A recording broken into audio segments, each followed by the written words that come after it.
সমাজের মধ্যে টাকাওয়ালা হইলেই বুঝি ইজ্জত পাওয়া যায়, সমাজের মধ্যে বাড়ি গাড়ি থাকলেই বুঝি ইজ্জত পাওয়া যায়, সমাজের মধ্যে লোকবল থাকলেই বুঝি ইজ্জত পাওয়া যায়। না না না, আল্লাহ রাব্বুল আলামিন যাকে খুশি ইজ্জত দান করেন, আবার যাকে খুশি বেইজ্জত করেন। ও আমার বন্ধুরা, আমি বলতে চাচ্ছিলাম জীবনের সব জায়গার মধ্যে ধৈর্যের পরিচয় দেওয়া লাগবে।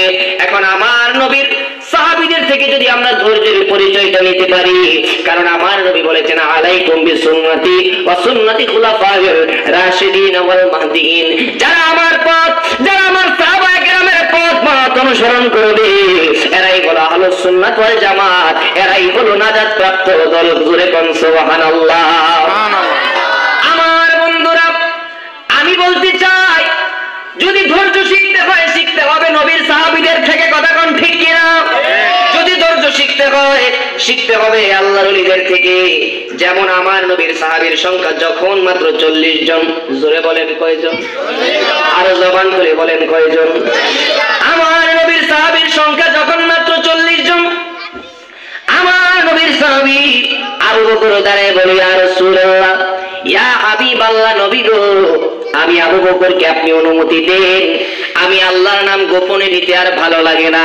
আজকে আমরা মুসলমানের ঘরের মুসলমান হইয়া নামাজের মধ্যে আমাদেরকে পাওয়া যায় না, হক কথা বলতে গেলে আমাদেরকে পাওয়া যায় না, কারণ মুসলমানের ঘরে মুসলমান মায়া কম। আর যদি একটা জিনিস ত্যাগের মাধ্যমে, একটা জিনিস যদি জিহাদের মাধ্যমে, একটা জিনিস যদি শত ক্রাইসিসকে উপেক্ষা করে চ্যালেঞ্জের মাধ্যমে অর্জন করা যায়, ওই জিনিসটার বড় দরদ থাকে। সাহাবীরা নবীকে দেখে ভালোবাসছে, শুধু তাই নয়, তাই নয়, সর্বগুণে সর্বভাবে মেনে আমার নবীকে বিভিন্ন চ্যালেঞ্জের মোকাবেলা করেছে। এরপর জবান থেকে আল্লাহ এবং নবীর নাম সরায় নাই। কথা বলেন ঠিক কিনা?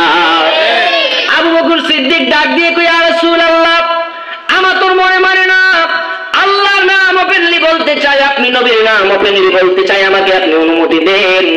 আমার নবী ডাক দিয়ে কই, আবু বকর, এখনো সময় হয় নাই, ধৈর্য ধারণ করো। এই ছেলে, এই তোমাকে 3 বার বলা হয়েছে বাবা, কথা বলো না, এটা তো খেলার মাঠ না বাবা। আমি এগুলো পারি না আসলে, ডানে বামে কথা বললে আমি কথা বলতে পারি না। মাঠটা একটু গুছাই দেন, আমাকে একটু সহযোগিতা করেন, বেশি না, আমি অল্প কিছুক্ষণ কথা বলবো। সকলে বলেন মারহাবা, আরো জোরে বলেন আল্লাহু আকবার।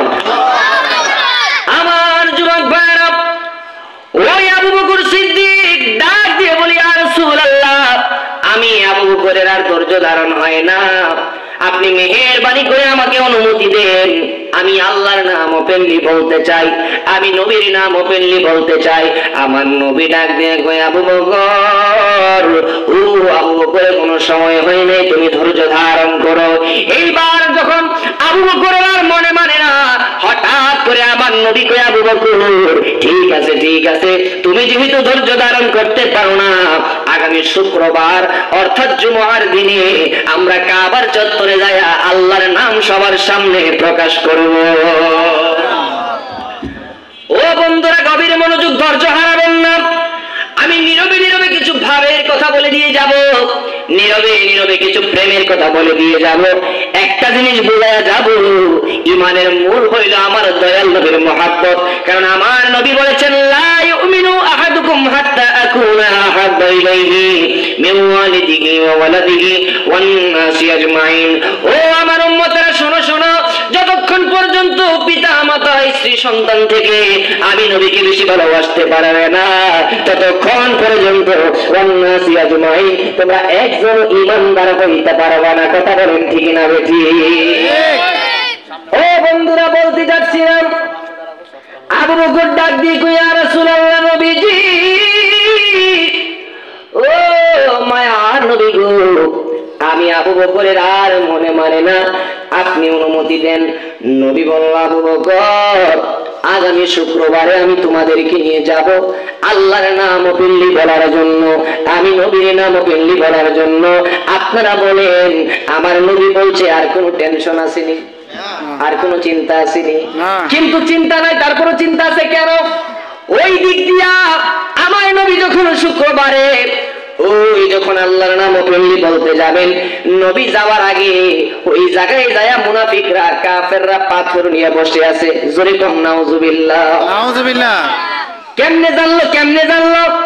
আরে এমনি এমনি জানে নাই, আমাদের ডানে এবং বামে, সামনে এবং পিছনে এমন অনেক মানুষ আছে যারা বলে হুজুর আপনার অনেক ভালোবাসি, হুজুর আপনার ওয়াজ অনেক পছন্দ, কিন্তু আবার নিরালে গেলে নীরবে গেলে বলে তার ওয়াজ কে শুনে, তার কথা কে শুনে, তারে কয়জনে চিনে, এইরকম বলে। এইগুলা দুনিয়ার অন্য কেউ না, এইগুলার নাম হইল সমাজের মধ্যে এবং কোরআনের ভাষায় হলো মুনাফিক। এই মুনাফিক বাড়ি যারার জমিনে নাই আছে? নাই নাই আছে? আরে নাই, আমি তো নাই হুজুরে কো আছে, তার মানে বোঝা গেল সব জায়গাতেই আছে। এই মুনাফিক, এই চুগলখোরের সিস্টেমটা কেমন দেখেন। মুনাফিক আপনার 99% ভালো বলবে, 1% যায় আপনার বিরুদ্ধে আলগা লাগাইয়া দিবে। কি রকম এই জিনিসটা আপনাদেরকে বোঝায়া যায়। মনে করেন এই এলাকার একটা মেয়ে আর ওই এলাকার একটা ছেলে, ওই এলাকার ছেলেটা আসছে এলাকার মেয়ের দেখার জন্য, আসার পরে ডাক দিয়ে বলবে মেয়েটা কেমন। এবার পাশের বাড়ির মহিলা বলে মেয়েটা তো ভালো, 5 ওয়াক্ত নামাজি, আল্লাহর খুব পরেজগার, আল্লাহরে মানে, নবীরে ভালোবাসে, কিন্তু একটা জিনিস কই, কি জিনিস কই, বিকাল হইলে কার সাথে জানি মোবাইলে কথা বলে। বুঝেন নাই কথা আমার? বিকাল হইলে কার সাথে জানি মোবাইলে কথা বলে। বন্ধু প্রথমে বললো 5 ওয়াক্ত নামাজি, তারপরে বললো আল্লাহওয়ালা, তারপরে বললো নবীরে খুব ভালোবাসে, রমজান মাস হইলে রোজা রাখে, কিন্তু ওই যে বিকাল বেলা কার সাথে জানি কথা বলে। এই কথা বলার পরে বিয়ে হইব না বিয়া ভাঙবো? বিয়ে ভাঙবো। আরো জোরে বলেন ভাঙবো। এইখানে বলে চুগলখোর। আপনার সাথে লেভেল ধরে চলবে, কিন্তু এই মুনাফিকদের সম্পর্কে আল্লাহ কোরআনে বলেছেন নিশ্চয়ই মুনাফিকরা জাহান্নামের সর্বনিম্ন স্তরে থাকবে। এই জন্য মুনাফিকি করা যাবে না। জীবনটাকে আল্লাহর মহব্বতে, নবীর মহব্বতে, দ্বীন ইসলামের জন্য কোরবান করে দেওয়া লাগবে। কথা বলেন ঠিক না বেঠি? কি রকম ভাবে দেখেন বন্ধুরা আমার, ওই আবু বকর নবীর সাথে যখন কাবার চত্বরে গেলেন, যাওয়ার পর আবু বকর সিদ্দিক যখন নবীর সাথে বসলেন, আমার নবী রাহমাতুল লিল আলামিন, আমার নবী আল্লাহর হুকুমে, আমার নবী জানতে পারলেন কাফেররা চতুর্দিকে পাথর নিয়ে বসে আছে। কথা বললে হয় কি আমার মনোযোগ নষ্ট হয়তো, তখন যেই জিনিসটা আপনাদেরকে দিতে চাচ্ছি ওই জিনিসটা পারবো না। এবার আপনাদেরকে বুঝায় যায় কেন পারবো না। আমার রাসূল বলছে আশ-শারিয়াতু আকওয়ালি, আত-তারিকাতু আফআলি, আল হাকিকাতু আহওয়ালি, আল মারিফাতু আসসারি। আমি শুধু বই থেকে যেটা পড়ে আসছি সেটাই আপনাদেরকে বলবো। বিষয়টা এমন না, আল্লাহ যদি বলার তৌফিক না দেয়, আমার 1 মিনিট বলার ক্ষমতা নাই। কথা বলে ঠিক না? এই জন্য অন্তর থেকে বলতে চাচ্ছি, অন্তরে নিয়ে যান, মুখ থেকে কান পর্যন্ত যাইব, অন্তরে বলবো, ডাইরেক্ট কলবে গিয়ে অ্যাকশন হবে। কথা বলেন ঠিক কিনা? এই জন্য আমাকে একটু সুযোগ দেওয়া যাবে বাবা? একটু দরুদ শরীফ পড়েন, আল্লাহুম্মা সাল্লি সাইয়্যিদিনা মাওলানা মুহাম্মদ ওয়া আলা আলি সাইয়্যিদিনা মাওলানা মুহাম্মদ। আমার যুবক ভাইরা, আবু বকর সিদ্দিক যখন নবীর সাথে গেলেন, এই অপারেটর তোমারে বলছিলাম একটু রিভার্ব দিতে। বড় ভাই হ্যাঁ ঠিক আছে। আমার বন্ধুরা আবু বকর নবীর সাথে গেলেন, যাওয়ার পর আবু বকর সিদ্দিক রাদিয়াল্লাহু তাআলা আনহুকে নিয়ে আমার নবী বসে গেলেন। নবী যখন বসে গেলেন, নবী সবাইকে ডাক দিয়ে কয়, আবু বকর, ও আমার সাহাবীরা, ও আমার সাহাবীরা, ডানে কাফের, বামে কাফের, সামনে কাফের, পিছনে কাফের, ও সাহাবীরা, এই মুহূর্তে যদি ইসলামের জন্য জীবন দেয়া দিতে হয়, এই মুহূর্তে যদি হকের জন্য জীবন দেয়া দিতে হয়, ও আমার সাহাবায়ে কিরাম, বলো না কে তোমরা জীবন দিবা? এই কথাটা বলতে দেরি হয়েছে, সাথে সাথে যেই লোকটা লাফ মারা দাঁড়ায় গেছে, এই লোকটার অন্য কেউ না, এই লোকটার নাম হলো আমার নবীর সাহাবী হযরত আবু বকর। আর মহব্বতে বলে না আল্লাহু আকবার। নবীর প্রিয় সাহাবী হযরত আবু বকর সিদ্দিকী, নবীর প্রিয় সাহাবী হযরত আবু বকর সিদ্দিকী, ভালোবেসে শুইল পাশে, ভালোবেসে শুইল পাশে, যায়া দেখো মদিনা, মদিনা, মদিনা, আশিক মুমিনের ঠিকানা। একটা জবান বন্ধ রাখবেন না, আওয়াজ করে মহব্বতে বলুন সুবহানাল্লাহ, সুবহানাল্লাহ। ও আমার বাড়ি দাঁড়ানো বন্ধুরা, ও আমার নতুন বাজারের বাবা, ও আমার যাচ্ছিলাম, আমার নবীর সাহাবী যখন আবু বকর সিদ্দিক যখন এইভাবে লাফ মেরা দাঁড়িয়ে গেছে, গভীর মনোযোগ মহব্বত নিয়ে বসে যান। যদি অমনোযোগ হন প্রেমটা বুঝবেন না, আদবটা বুঝবেন না। যখন আমার নবীর সাহাবী আবু বকর সিদ্দিক লাফ দিয়া দাঁড়িয়ে গেছে, আবু বকর দাঁড়াইতে দেরি হয়েছে, সকল কাফেররা মিল্লা আবু বকরকে পাথর দিয়ে নিক্ষেপ করে সারা শরীর দ্বারে রক্তাক্ত বানাইয়া দিছে।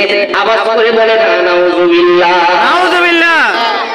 আমার বন্ধুরা, এই জায়গা থেকে প্রমাণ পেয়ে গেলাম হকের পথে যদি কেউ থাকে, দিনের উপরে যদি কেউ কায়েম এবং কায়েম থাকতে চায়, তার উপরে আঘাত আসবে, তার উপরে বালা মুসিবত আসবে, এরপরে ওই বালা মুসিবত আসার পরে দিনের পথ থেকে এক মুহূর্তের জন্য সরে যাওয়া যাবে না। কথা কম ঠিক কিনা? হাইরে আমার বন্ধু, ও আমার বাড়িদারার বন্ধুরা, আবু বকর সিদ্দিক রাদিয়াল্লাহু তাআলা আনহু ওই পাথরের আঘাত খেয়ে মরুভূমির মধ্যে পড়ে গেলেন। বন্ধুরে আমার,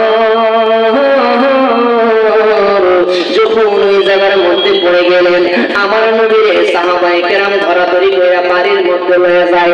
যখন বাড়ির মধ্যে লয়ে গেছে, যখন বাড়ির মধ্যে নিয়ে গেলেন, আপনারা বলেন আমার নবীর পক্ষে থাকলে সারা দুনিয়ার কেউ যদি আমাদের সাথে না থাকে, আমাদের সাথে একজন আছেন, জবান খুলে বলেন তিনি কে?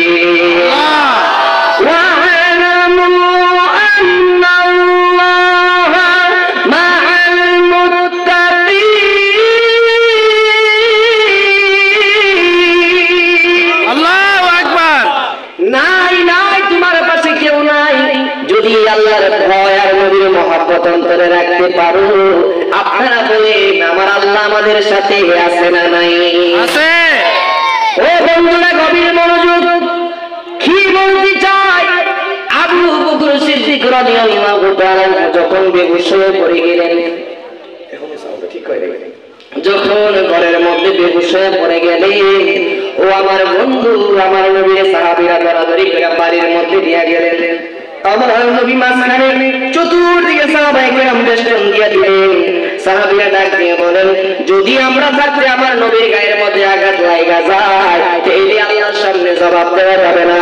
আজকে আমি হুজুরে লইয়া, এতগুলা মানুষ লইয়া যুবক ভাই হয়ে গেলে আপনাদেরকে একটা সাক্ষী দিয়া যায়। সাহাবীদের আকীদা যদি এমন হয়ে থাকে, আমরা বাড়িধারার মানুষ বিশ্বাস করি, আমরা গুলশানের মানুষ বিশ্বাস করি, আমরা নতুন বাজারের মানুষ বিশ্বাস করি, আমরাও যদি ওই সময় তায়েফের জমিনে অথবা মুদার জমিনে অথবা উহুদের জমিনে অথবা হুনাইনের জমিনে অথবা বদরের জমিনে আমরা যদি ওই সময় থাকতাম, কাফেররা আমার নবীর দিকে পাথর এবং তীর মাইরা দিত, আমরা নবীর সামনে বুকটা পাইতা দিতাম, একটা পাথর আমার দয়াল নবীর বুকের মধ্যে লাগতে দিতাম না।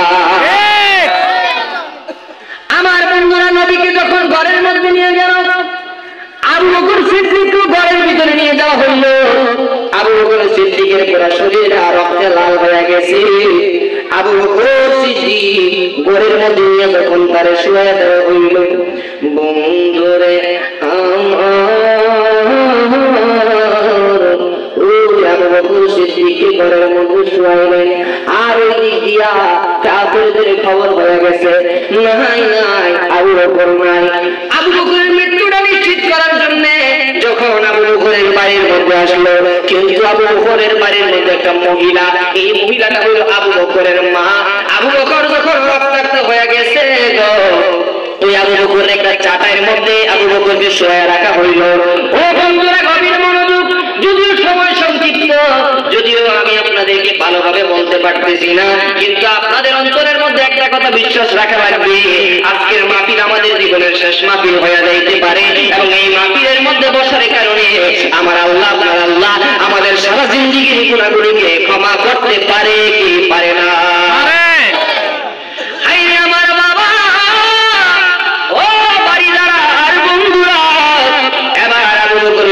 যখন চাটাইয়ের মধ্যে পড়ে আছেন, ওই দিক দিয়া কাফেররা আসলো, আসার পরে ডাক দিয়ে কই আবু বকর কি আছে না মারা গেছে? আবু বকর কোনো কথা বলতে পারে না, ওই ঠোঁটের মধ্যে রক্তগুলো জর্জর করে পড়তেছে। বন্ধুরে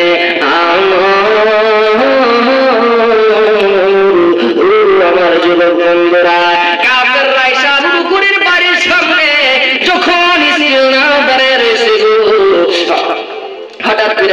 দেখতেছেন আবু বকরের চোখের পাতাটা লড়তেছে।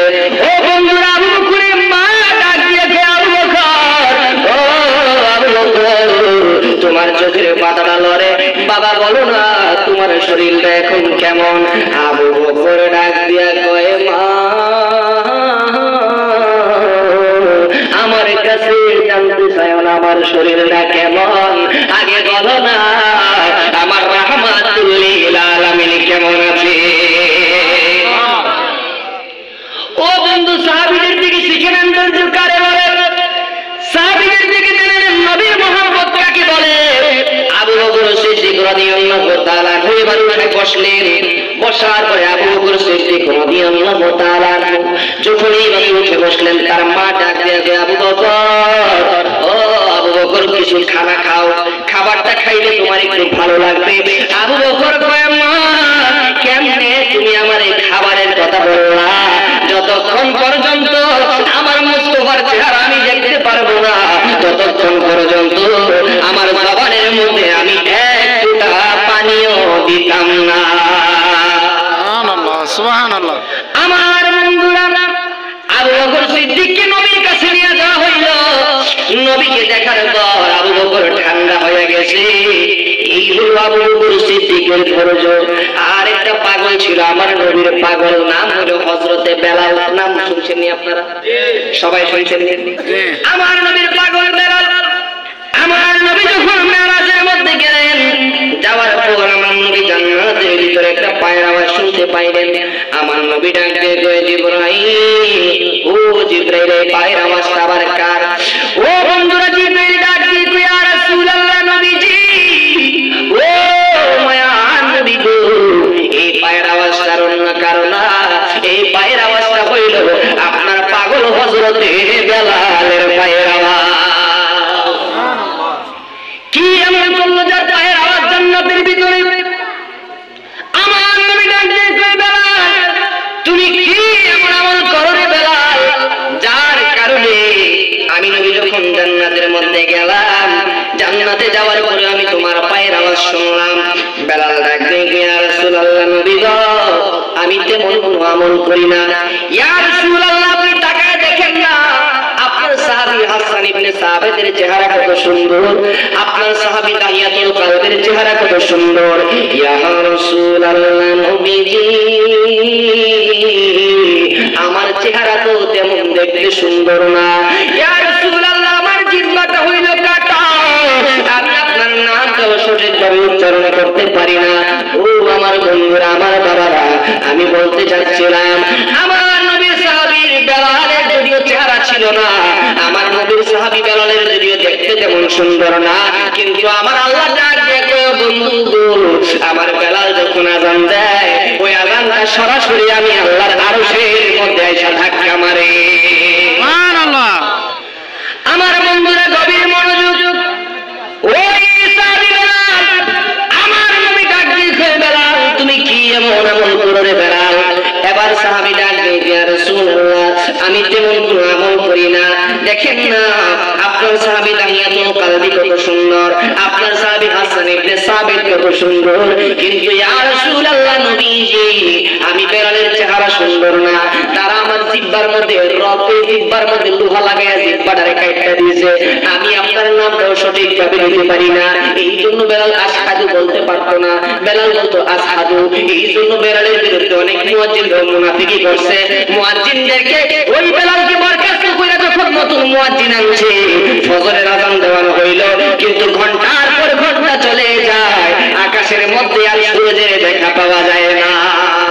সুবহানাল্লাহ। আমার আল্লাহ ডাক দিয়ে কই, নবী, যতক্ষণ পর্যন্ত আপনার বেলাল আযান দিবে না, ওই আযান আমি আল্লাহর আরশ পর্যন্ত আসবে না। আমি আল্লাহ বেলালের আযান যতক্ষণ শুনবো না, আমি আকাশের মধ্যে সূর্য ওঠাবো না। সুবহানাল্লাহ। আরো মহব্বতে বলে না বাবা, ইয়া রাসূলুল্লাহ, ইয়া রাসূলুল্লাহ। আমার বন্ধুরা, বেলাল, ওই বেলাল নবীর সামনে বসে বসে কান্নাকাটি করে বলতেছে, ইয়া রাসূলুল্লাহ, আপনি যে মসজিদের ইমাম, আমি বেলাল হইলাম মসজিদের মুয়াজ্জিন, আপনি যে মসজিদে নামাজ পড়ান, আমি আমি বেলাল আপনার পিছনে আযান দেই, কিন্তু নবী গো সবাই আপনার সাথে কথা বলতে যায়, সবাই আপনার সাথে কথা বলতে গেল, আমি বেলাল কিন্তু যাই না। আমার নবী ডাক দিয়ে কয়, বেলাল রে ও বেলাল, সবাই আসে তুমি আসো না কেন? এবার বেলাল ডাক দিয়ে কয়, নবী গো আমার চেহারা দেখলে যদি আপনার ভালো না লাগে এই জন্য আমি বেলাল আসি না। ও বন্ধু, আমার নবী কয়, বেলাল তুমি কি করো? কয়, আমার নবী গো সকল সাহাবীরা যখন আপনার পিছনে নামাজ পড়ে, নামাজ পড়ে যখন সালাম ফিরায়, ওই সালাম ফিরানোর পর আমার অন্যান্য সাহাবী ভাইরা আপনি নবীর সাথে বসে কথা বলে, আর আমি বেলাল যাইয়া আলাদা দুইটা রাকাত নামাজ আপনি নবীর মহব্বত পাইবার লাগা পড়ি গো নবী। আমার নবী ডাক দিয়ে কয়, বেলাল বেলাল তোমার নামাজ আমার আল্লাহর দরবারে এমন কবুল হওয়া হইছে গো, আমি নবী তোরে জানাইয়া দিয়া যায়, হাসরের ময়দান যেদিন কায়েম হয়ে যাবে আমি নবী থাকবো কাসুয়া নামক কোটের পিঠে, ওই উটের রশিটা থাকবে দুই বেলালের হাতের মধ্যে, আমি জান্নাতের ভিতরে যায়া ঢুকবো, আমার পিছন পিছন আমার সব উম্মতের ভিতরে তুমি বেলাল আমি নবীর সাথে জান্নাতের ভিতরে যায়া ঢুকবা। সুবহানাল্লাহ। আর মুহাব্বতে বলে না বাবা, আল্লাহু আকবার, আল্লাহু আকবার। আল্লাহুম্মা সাল্লি আলা সাইয়্যিদিনা মাওলানা মুহাম্মদ ওয়া আলা আলি সাইয়্যিদিনা মাওলানা মুহাম্মদ। আরো মায়ের সুরে মুহাব্বতে বলি, আল্লাহুম্মা সাল্লি আলা সাইয়্যিদিনা মাওলানা মুহাম্মদ ওয়া আলা আলি সাইয়্যিদিনা মাওলানা মুহাম্মদ। জোরে জোরে মুহাব্বতে বলেন আল্লাহু আকবার। আল্লাহু আকবার। বাজার যারা আসতেছেন আলহামদুলিল্লাহ, মাঠটা সব ভরে যাবে। মাহফিল কয়টা পর্যন্ত আছে? ইনশাআল্লাহ চলবে। এই মাহফিলটা হওয়াতে আগে বলেন আপনারা খুশি না বেজার? খুশি। আরো জবান খুলে বলেন খুশি না বেজার? খুশি। এই মাহফিলটা হলো কবরবাসীর আযাব মুক্তির একটা মাধ্যম। কবরবাসী আমাদের কাছে টাকা চায় না, কবরবাসী আমাদের কাছে পয়সা চায় না, কবরবাসীর জন্য যদি আমরা আজকে দোয়া করতে পারি, আমার নবীর হাদিস প্রমাণ করে এবং বিভিন্ন কিতাব আদি প্রমাণ করে, ওই বান্দা যখন চোখের পানিটা ফেলিয়ে ওই বান্দার বাবা মার জন্য কান্নাকাটি করে, ওই চোখের পানিটা নাকের ডগায় আসার আগে আগে আমার আল্লাহ রাব্বুল আলামিন ওই বান্দার বাবা মার কবরের আযাবটাকে মাফ করে তাদের কবরটাকে জান্নাতের বাগান বানায় দেবেন। সুবহানাল্লাহ। সুবহানাল্লাহ। তাহলে এখানে হাত তুলে তো কার কার বাবা নাই? আল্লাহ, আপনাদের একজনের বাবা নাই, হাত নামান। এবার হাত তুলে তো কার কার মা নাই?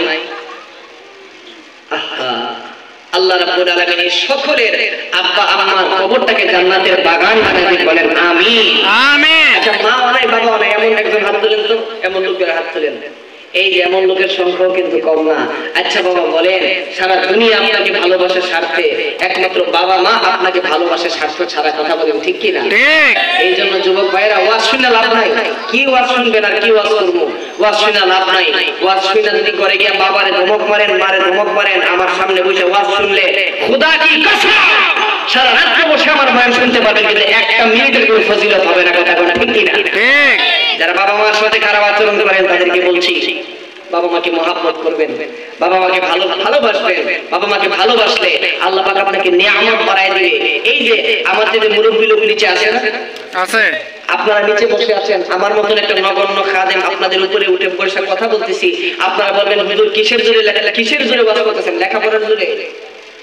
কিসের জোরে করতেছেন? কণ্ঠের জোরে? অসম্ভব কথা। আমার চেয়ে ভালো কণ্ঠের লোক নাই? আছে। আমার চেয়ে বড় আলেম নাই? আছে। তাহলে আমাকে আল্লাহ এই সম্মানটা কেন দিলেন? আমি আজকে কত তারিখ? আজকে হচ্ছে 2 তারিখ। আমি গতকাল জানি গত পরশু দিন আমি আব্বাকে নিয়ে হঠাৎ করে ঘর থেকে বের হইলাম। আপনাদের বোঝার জন্য বলতেছি আর কি, শো অফ করতেছি না। ঘরে থেকে বের হইলাম। বের হওয়ার পর আমার আব্বাকে নিয়ে আমি মার্কেটে গেলাম। যাওয়ার পরে আব্বার জুতাগুলা দেখতেছি, তো বাবা মা ছোট থাকতে সন্তানকে মার্কেট করে দেয়, ছোট থাকতে বাবা মা সন্তানের খবর নেয়, কিন্তু সন্তান এমন বড় হওয়ার পরে বাবা মার খবর নিতে চায় না। কথা বল ঠিক কিনা? ঠিক। বাবা মাইকটা ডায়লগ করতে করতে যথেষ্ট আমার গলাটা উপরে আসছে, কেমন গেছে? এই জন্য বলছিলাম আমার আব্বারে নিয়ে আমি মার্কেটে গেছি, যাওয়ার পরে আমার আব্বারে জিজ্ঞাসা করলাম, আব্বা আপনার কি লাগবে? আব্বা না না কিছু লাগবে, কিছু লাগবে না, কিচ্ছু দরকার নেই আমার। আব্বা আমি আব্বার উপরে জোর করে দিলে আব্বারে নিয়ে ঢুকলাম মার্কেটের ভিতরে। ঢুকার পরে আব্বারে ওই দোকানদারে বললাম, দেখেন তো হুজুরের পায়ে কোন জুতাগুলো সুন্দর। আমার আব্বা কিন্তু একজন আলেম, আলহামদুলিল্লাহ বলেন। আলহামদুলিল্লাহ। আলেম মানে কামিল হাদিস, কামিল ফিকহ, কামিল তাফসীর, ট্রিপল টাইটেল। এবং উনি বর্তমানে আমাদের যে দরবার বিশ্ব সালেক মুজিদ দরবারের বর্তমান প্রতিনিধি শিল্পীর। আল্লাহ পাক আমার আব্বার হায়াতে বরকতে করেন, আমিন আমিন। আব্বাকে নিয়ে গেলাম, যাওয়ার পরে আব্বাকে বললাম, আচ্ছা আজান হোক, সকলে আজানের জবাব দেন। দুনিয়ার মধ্যে নামাজ পড়ছেন, কবুল হয়েছে কিনা জানি না, রোজা রাখছেন, কবুল হয়েছে কিনা জানি না, কিন্তু একবার যদি অন্তর দিয়ে বাবা মার দোয়া নিতে পারেন, আল্লাহ বলে বাবা মা যখন দোয়া করে এই দোয়ার মাঝখানে কোনো পর্দা থাকে না। ওই বাবা মার দোয়ার কারণে একটা 0 সেকেন্ডে হিরো হয়ে যায়, যেমন বাইজিদ বুস্তামি মার দোয়ার কারণে আল্লাহর ওলি হয়ে গিয়েছেন। বলেন সুবহানাল্লাহ। আমাদেরকে সেই বাবা মার খেদমতের প্রয়োজন আছে না নাই? চারটা জিনিস মনে রাখবেন আজকে। কয়টা?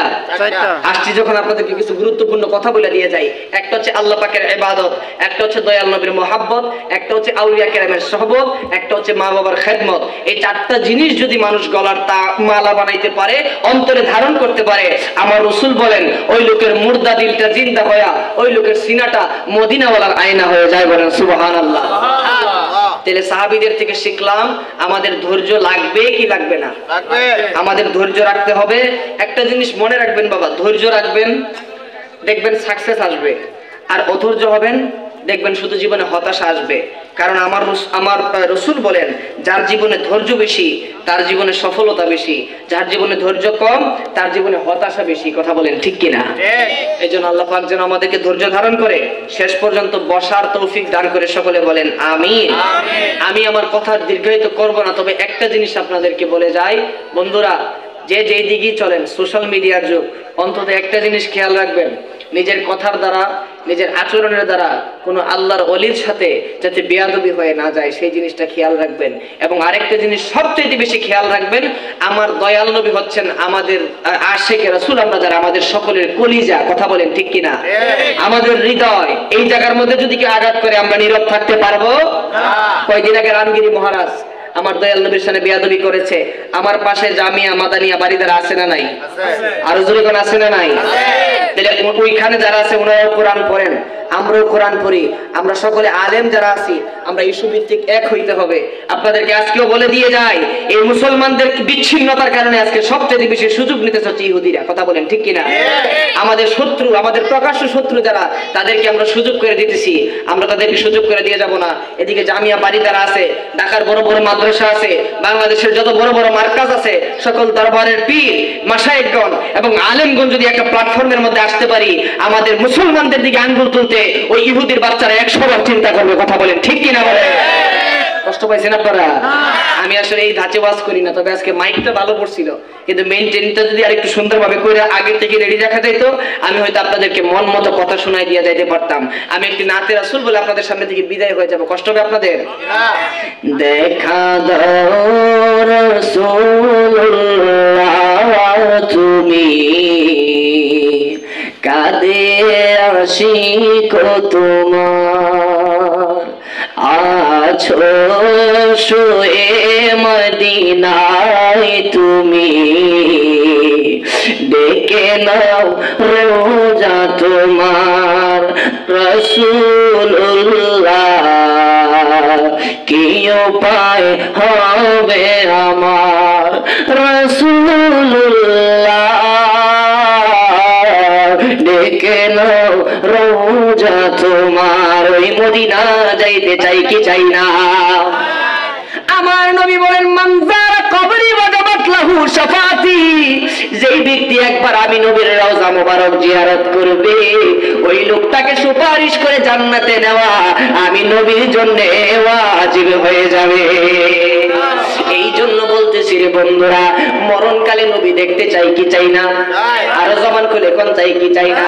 আমার নবী ডাক দিয়ে কই সাহাবীরা রে, ও সাহাবীরা, যখন দেখবে একটা মানুষ মারা যাওয়ার পরে পায়খানা প্রস্রাব করে একদম বিছানা বাসায় ফালাইছে, সুন্দর হওয়ার পরেও তার চেহারাটা কেমন জানি কালো কালো লাগে, মনে রাখবা তার লক্ষণটা বেশি ভালো না। কিন্তু আরেকটা লক্ষণ আমি তোমাদেরকে বইলা দিয়া যাই, যখন দেখবা মরার পরে একটা লোক যতই কালো হোক না কেন, যতই কুৎসিত হোক না কেন, ওই লোকটার চেহারা হলুদ বর্ণের হয়ে গেছে, ওই লোকটার চেহারা সুন্দর হয়ে গেছে, আর তার কপাল হালকা হালকা খাইমা রয়েছে, মনে রাখবা ওই লোকটার মরণটা আমি নবীর দিদারের সাথে হয়েছে। মান রাআনি ফিল মানামে ফাকাদ রাআল হক, যেই ব্যক্তি আমার স্বপ্নে দেখলো সেই ব্যক্তি যেন আমার বাস্তবে দেখলো, কারণ বিতাড়িত শয়তান কোনদিন আমি নবীর সুরত ধরতে পারে না। কথা কোন বাজান ঠিক কিনা? এই জন্য কবি আক্ষেপ নিয়ে ওই মরণকালে নবীর দেখার জন্য কবি ওই আকুতি জানাইতেছেন, দেখা দাও রাসূলুল্লাহ তুমি কাঁদে আশিক তোমার, আছো শুয়ে মদিনায় তুমি, ডেকে নাও রওজা রাসূলুল্লাহ, কি উপায় হবে আমার রাসূলুল্লাহ, ডেকে নাও রওজা তোমার, মরণের চিঠি যখন আসবে আমার, কালিমার তালকিন দিও বারে বার, মরণের চিঠি যখন আসবে আমার, কালিমার তালকিন দিও বারে বার, প্রাণ ভরে দেখবো চেহারা তোমার, প্রাণ ভরে দেখবো চেহারা তোমার, ডেকে নাও রওজা তোমার রাসূলুল্লাহ, কি উপায় হবে আমার রাসূলুল্লাহ, কি উপায় হবে আমার।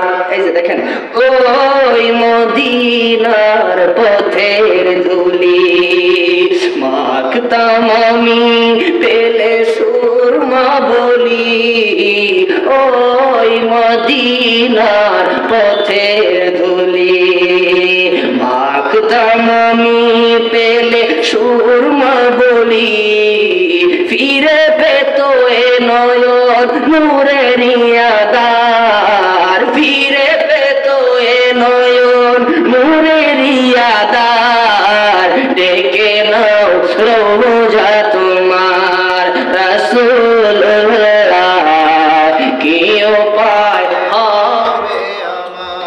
সকলে বলেন আলহামদুলিল্লাহ।